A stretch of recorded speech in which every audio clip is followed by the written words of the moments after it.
Welcome back, YouTubers, to another Smackdown review with none other than us two, the British Fist. Captain. I am Mr. Parkin, and this glove-wearing individual sitting next to me is none other than Damien.NJ.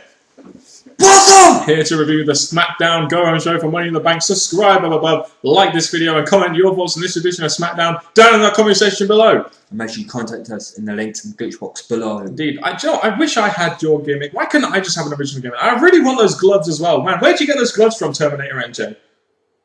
He's not even going to answer me. Alright, fair enough. Let's just get onto this Smackdown then. After that awful Raw that we got, which managed to gander a 3.2 rating, they did the Smackdown tapings afterwards, so you can't help but feel that after that show, they may have needed a lot of canned heat in this show. And we got a lot of canned heat in this show, didn't we? Sadly, yes, because with the crowd, they weren't going to be the best that they were. The WWE thought, how can we make them still look like they're alive, ready for SmackDown? Exactly. And with the 4-hour taping, you can't really blame them, especially after that Raw as well, which kind of sucked. So tonight was Friday night Zackdown. We had Ryder as the GM of the show, and we opened up with Zack Ryder this week. He did the world's largest fist pump. I say you're the world's largest fist chump, but that's just me. And then out comes Del Rio saying Ryder is a joke, and you got your #1 contender interacting with the joke of a GM. That's the thing. Even though the Ryder thing didn't really do much, Del Rio got his heel heat by interrupting and faced like Ryder, so it worked up that way. Yeah, we didn't get him we got him in a couple of segments, but we didn't get him rammed down our throats so much that we got fed up of him, which was good for WWE in my opinion. That led us straight into a match between Sin Cara and Alberto Del Rio, which kind of continues that angle they did from 2 weeks ago, which apparently drew in 400,000 viewers on Raw when he attacked Sin Cara's arm. The match itself was pretty, I mean, these two generally put on pretty good matches. They were both born and bred in Mexico, and they had pretty good chemistry, so a 6.5-minute match was pretty decent between these two. And to give Sin Cara a longish match was really good for him, because obviously over the time, he's not really been given the best matches, but now he's been given time against an probably ex-main eventer in being Del Rio. It was very good to see. Yeah, and Del Rio gets the victory with the cross-arm breaker exactly like he should have. He is the #1 contender. Sin Cara is a sort of outsider in the Money in the Bank. We know he's not going to win. So there we go. A sort of, I guess you could say, effective opener. Trying to get some heel heat on Del Rio, as they managed to get a lot of heel heat on him when they went to Texas. You know, with the whole angle. You had the crowd chanting in Spanish for asshole or something like that, I think. Yeah, then we'll move on to the next segment. Apparently WWE are on Tout. Does Terminator NJ have any idea what Tout is? Because I must admit, Mr. Parkin really doesn't. Not at all. And when the WWE advertise stuff, like Twitter especially, it's out there in our faces. The first time it was shown to us, it was the first time, like, where did you mention this? When did you mention that you're enjoying this? Maybe they've done it last year or something, but it just weren't really delivered to us or shown to us apart from tonight. Who really knows what Tout is, but they got some videos on there of people giving you their favourite Raw moments, and you had some right marks on there, and it's funny for a smart marks to watch those guys. And the next match, we had Darren Young versus Primo.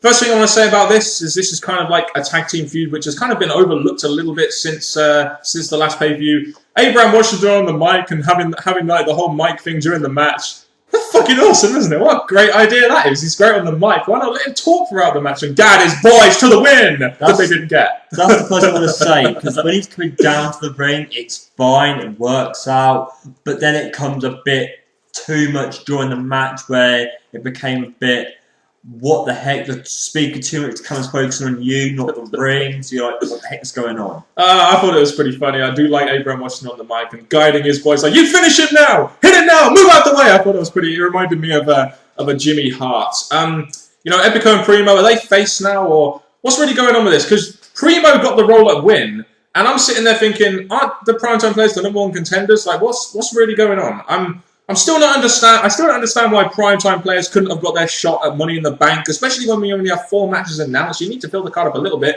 This was one of the more logical matches they could have done. They're the #1 contenders to the tag team championships. The sad thing I have about this is they gave the wins to the ex-tag champs, and I'm like, if you're building towards SummerSlam for the big match for the primetime players to win, you've really got to be giving them wins, cheap wins, whatever you want to do to make them look believable and strong, instead of having them do quick roll-ups, they lose a match. Yes, it was a roll-up, but still, I just thought, what booking was this? Who's to say they're going to make SummerSlam? What booking is that? Because they ever booked a tag team championship feud really legitimately since Jericho or Show Miz? I don't know. But I just want to ask you guys a question out there in the YWC, and this could spark some interesting discussion. Do you think that in the last couple of years, WWE have programmed us to accept mediocrity in a wrestling show? Because when I see segments like this, I just think, tag team wrestlers in a singles match, could you not do more with this? I'm like, are we just tuned now just to accept mediocre segments rather than before when we used to really, go out there for some great segments on a show? Especially on a filler show like SmackDown. It's an interesting question, don't you think? I really do think that the WWE, with what they've been delivering us for a while now, we're accepting how things are. Which is why a lot of main event, like guys like Swagger, and even guys like Cody Rhodes and Dolph Ziggler who aren't really there yet, people still think they can be main event. And that's because we're accepting mediocrity. We get to that point where even like a Dolph Ziggler can be considered a main eventer by some people on the internet, and it's kind of ridiculous in my opinion. Speaking of Dolph Ziggler, no, actually first we want to speak of Edge, because we had a Raw moment where they showed the Edge retirement, and it was this point where me and NJ sort of looked at each other and felt and went, we miss Edge. God damn.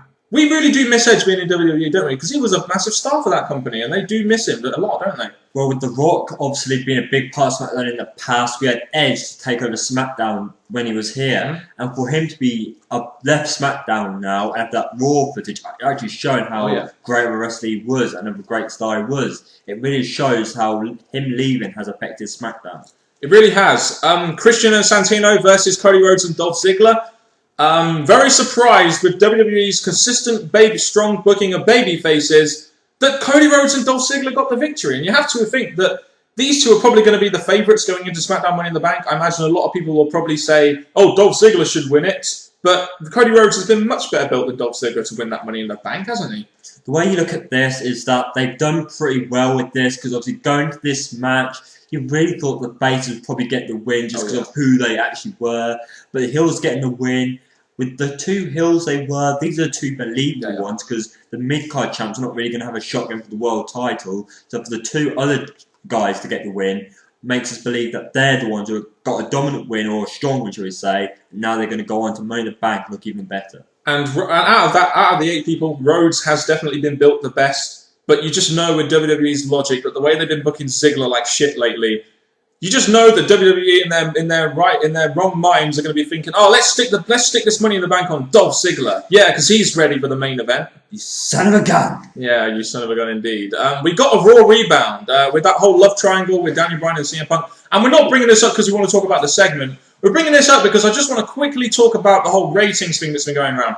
This segment, this main event segment with CM Punk, Daniel Bryan and AJ with the whole wedding proposal angle, it drew in 700,000 viewers. So there's obviously a lot of casual fans up there that really like soap operas, and AJ is the person bringing in the ratings, not really Punk and Bryan as we've seen in the past. And it's just interesting to sort of, after we said it sucked, to go back and think that this segment actually drew in 700,000 viewers. And I can kind of understand why if you're a casual fan, but it's just interesting to sort of compare and contrast our thoughts compared to the facts that WWE put out there sometimes.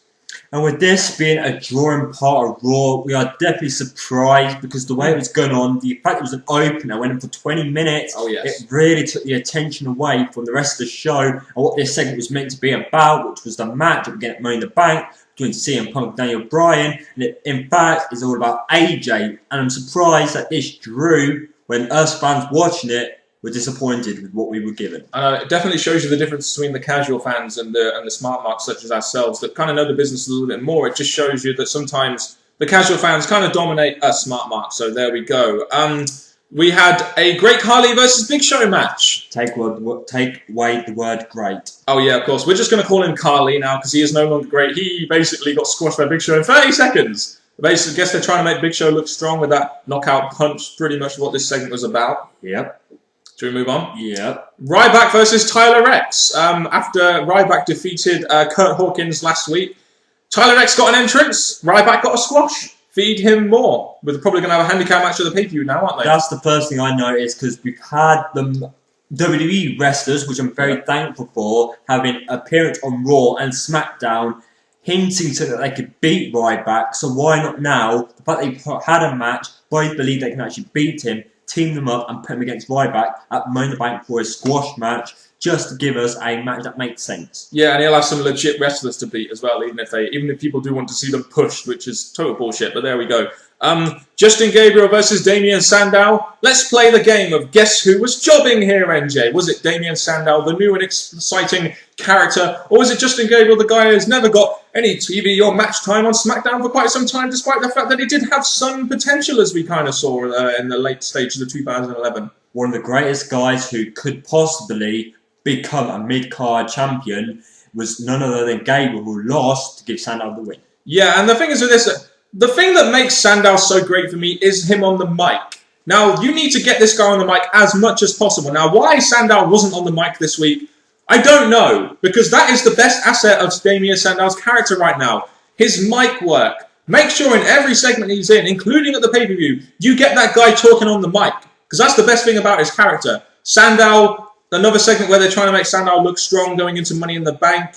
You had a couple of... You thought that... Are they going to do a Sandow and Santino feud? Yes, so I'm a huge fan of the WWE fan nation. The fact they do many different stuff apart from wrestling. And one thing I noticed on Santino's show is that the majority of his things have him and Sandow in, having these back and forward words. And I'm expecting, following Money in the Bank, these two to feud. Because Sandow as the US champion, what a champion that would be. Would be pretty cool, wouldn't it? Him mocking the US Championship and everything. That would be kind of funny. As our main event of the evening, we got Sheamus versus Chris Jericho. We saw these guys face off at the end of the Royal Rumble. I, along with NJ, have always thought that this could be a good pay-per-view match and a legit challenger for Sheamus. It's a shame that they're having to put this on free TV. I would have thought this could have been like a nice SummerSlam match for Sheamus, a match against Chris Jericho, and beat him clean on a big pay-per-view. Just saying. When Jericho, after the Punk one, when he came into the Money in the Bank, I really thought, why not come back and go after Sheamus, give Sheamus a big challenger, they've gone down a different route. I'm glad we're getting this match, and the match was pretty damn good. But the fact that he's having on SmackDown instead of a long-term stretched-out feud, I'm disappointed in that aspect. I would like WWE to do that feud. Shame that they've had this now on free TV a couple of times. It is a real shame. Because this was a very good TV main event, and you can see these guys can both work very good matches. Jericho is a great worker. Sheamus is steadily becoming a great worker for the company as well. A couple of issues with this match, though. About sort of 8 minutes in, the guys were really tired, and it kind of looked like they've been wrestling for 20 minutes, and I guess that's probably because of the fact that they were on Raw as well, wrestling and everything. And in my opinion, that top rope code breaker spot, it should be only for pay-per-views, because you need to make a spot like that feel special. And if you're just doing it on free TV, it doesn't feel as special anymore. It's like the Superplex. The Superplex is done so much on free TV now that it's lost its effect as a big drawing move on a pay-per-view. Do you know what I'm saying there? As much as I want to agree with that, and as much as I do, is that I think with this match, obviously trying to accomplish the fact make Sheamus look good, as well as Jericho look good, because obviously on Raw, they didn't really make Jericho look the best. So for him to have that special moment on SmackDown, showing how clever he is at moves like that, definitely got me thinking, that's made Jericho look good. Even though he botched it. It was a funny botch though, like Sin Cara at Survivor Series. And the end of this match comes when Sheamus hits the bro kick out of nowhere. The move is steadily becoming the RKO of 2012, really, isn't it? It's a little bit of a shame that they couldn't have ended this unclean. Why do they always have to do the bro kick out of nowhere? It just... This strong booking of Sheamus is eventually what's going to make a lot of people on the internet just hate him so much, because they're booking him so strong. He beats Chris Jericho clean. And that is a sad thing, because when it comes to Chris Jericho, a guy that I've said many times just came to WWE for a purpose, to put people over, that's what he's doing, but at the same time, he needs wins to be believable as a guy to watch out for, and the right guy to put people over. So yes, they made the champion look win after a great match, but still, you put a great performance on by Chris Jericho, but at the same time he loses yet another match, so it's kind of weighing, is this good, is this bad?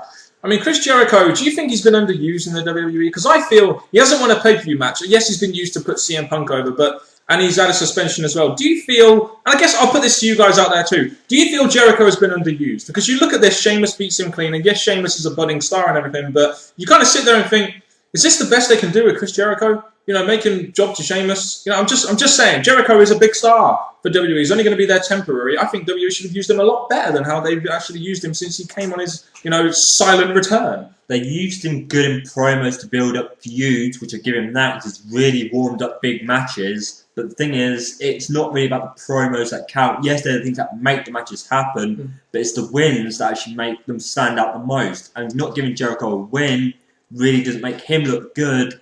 And maybe you could say he's been underused. And obviously at Money in the Bank, he's not one of the likely ones to win, even though we want him to. But there we go, it's just not been delivered in the strongest way possible. You could have even just had, and it's similar with Dolph Ziggler a while back, you could have just had Del Rio come out, cost Sheamus the match, give Jericho a win. Just saying. I mean, the bit after the match where you have Sheamus on the ramp and then the car, and then Del Rio's music in the car providing a distraction for Del Rio to ambush Sheamus. That was a nice way to get Del Rio over as a heel a little bit more. And it was a good way to end the show. It's definitely a lot better than Sheamus being on top every damn show, if you know what I mean. Well, with the prediction that they were going to give Sheamus yes, they gave him the win in that match against Jericho, but the main important part was when Del Rio came down, and I thought, oh, please don't make Sheamus reverse this, blah, blah, blah. But they gave Del Rio the last moment before Money in the Bank. That's definitely a thumbs up for the pay-per-view. I still don't buy Del Rio as a legit main event challenger to Sheamus, but I will say this, at least they booked him at least semi-competently for the last couple of weeks against Sheamus, a guy who I thought would purely outbook Del Rio, but there we go. Your overall thoughts on this SmackDown then? Again, it was a show that provided stuff related to Money in the Bank, which was good and needed, but I don't think the segments or the matches were really that great. The ones that stood out for me was that tag match, the main event with the two segments that really stood out. The rest, they were okay, but maybe not strong enough for me to say great part of SmackDown. I mean, many of the segments did their job. I did enjoy the main event. I did enjoy the fact that Dolph Ziggler and Cody Rhodes actually got a fucking win as a heel tag team. I think what let this show down for me was the fact that there wasn't too much going on. They had to do the taping after Raw, so obviously there wasn't going to be too much happening on SmackDown, but they instead decided to replace a lot of it with Raw rebounds and stuff like that. And when you get sort of 5-10 minute Raw rebounds highlighting a CM Punk AJ Daniel Bryan feud, it kind of doesn't help your feel. You might as well just have a segment on the show if you're just going to have the Raw rebounds like that. It just affects the flow of the show for me. And SmackDown was all right this week. It just wasn't. It just didn't blow me away. It wasn't like a blow me away money. It wasn't a blow me away go home show. But then again, I'm not really that much looking forward to Money in the Bank, as you'll see in our preview video tomorrow, guys. Pretty much. So you guys put your thoughts and comments in that comment section below, the stuff we've talked about in this video. And now I'm going to hand you over to the right and honourable, well, right and unhonourable, you could say, Dominator.NJ to end this video. Well, people, thank you very much for watching this video. Please make sure you leave a comment in the comments below. I've got Mr. Parkin and me, Terminator.NJ, hashtag the British Fierce. Till next time, YouTubers, enjoy Money in the Bank. Goodbye.